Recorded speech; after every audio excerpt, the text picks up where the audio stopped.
Lahat na ba nakakuha ng Haris Vivian skin? Kung isa ka sa mga hindi pa nakukuha, huwag ka nang magpahuli.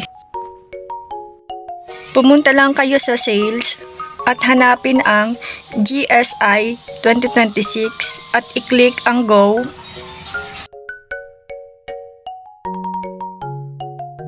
Kailangan ng 100 votes para makuha si Haris Vivian. Pindutin ang Get Votes.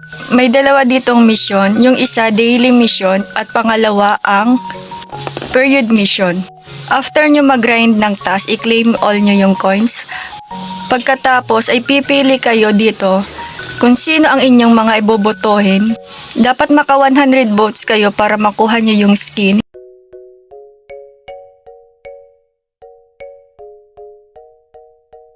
Naka 124 votes na nga ako dito at nakuha ko na yung skin ni Vivian. After nyo maka 100 votes, makukuha nyo na yung mga rewards at yung skin.